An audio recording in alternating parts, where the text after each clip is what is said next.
কয়েকদিন যাবৎ ঝাল ঝাল করে দেশি মুরগির ঝোল খেতে ইচ্ছা করতেছে, সঙ্গে আলু দিয়ে। তো আজকে রান্নাটা তৈরি করে ফেললাম আর আপনাদের সঙ্গেও শেয়ার করতে চলে আসলাম। তো আসুন কিভাবে আমি রান্না করতেছি তার সঙ্গে সঙ্গে গল্পটাও শেয়ার করি। অনেক দিন ধরেই বলতেছি যে ডিমওয়ালা দেশি মুরগি আমাকে নিয়ে এসে দাও। তো উনি পাচ্ছিলেনই না, এমন এমন মুরগি নিয়ে আসতেছিল যেগুলো আমার মন মতো হচ্ছিল না, আবার খেতেও ইচ্ছা করতেছিল না। তো হঠাৎ করেই এই মুরগিটা পাওয়া গিয়েছে আর উনি নিয়ে এসেছেন।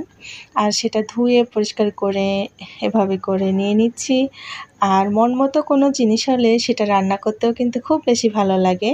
আর এই ডিমওয়ালা তেলুক মুরগিটা রান্না করলে আলু দিয়ে খুবই বেশি মজার লাগবে। তো এটা ধুয়ে পরিষ্কার করে নিয়ে নিয়েছি, আর এখন আলুগুলো টুকরো করে নিয়েছি, সেটাও ধুয়ে নিচ্ছি। আর সব কিছু ধোয়া হয়ে যাওয়ার পরে এখন চলে এসেছি রান্না করতে। আর এখানে বেশি করে পেঁয়াজ কুচি দিয়েছি, এটা দেশি পেঁয়াজ।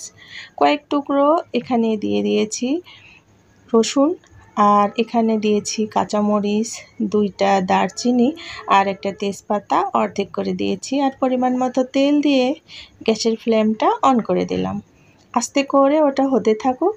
এদিকে আমি গরম মশলাটা বেটে নিয়েছি, আর এখানে পরিমাণ মতো হলুদের গুঁড়া, পরিমাণ মতো মরিচের গুঁড়া, পরিমাণ মতো লবণ, আর দিয়ে দেব 1 চামচ পরিমাণের জিরা বাটা, আর দিয়ে দেব 1 চামচ পরিমাণের ভরে ভরে আদা রসুন বাটা।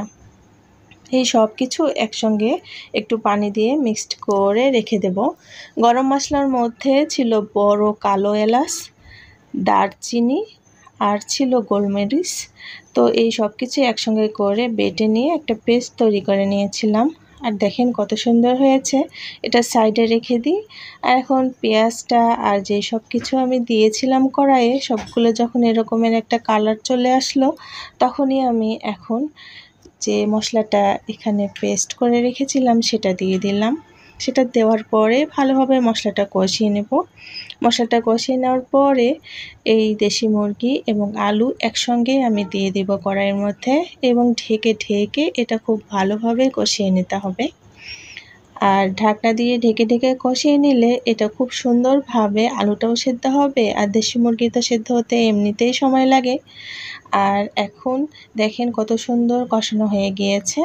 আর পাশে আমি গরম পানি করে রেখেছিলাম, আর এখন গরম পানিটা ঝোলের মধ্যে দিয়ে দিব।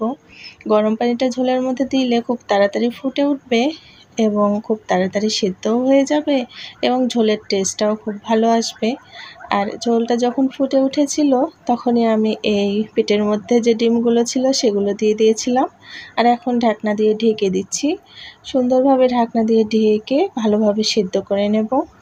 আর এটা যতটুকু পর্যন্ত আমি আর কি ঝোল রাখতে চাচ্ছি, বা যতটুকু পরিমাণ ঝোল রাখতে চাচ্ছি ততটুকু ঝোল রেখেই কিন্তু এটা আমি চুলার গ্যাসটা বন্ধ করে দেব।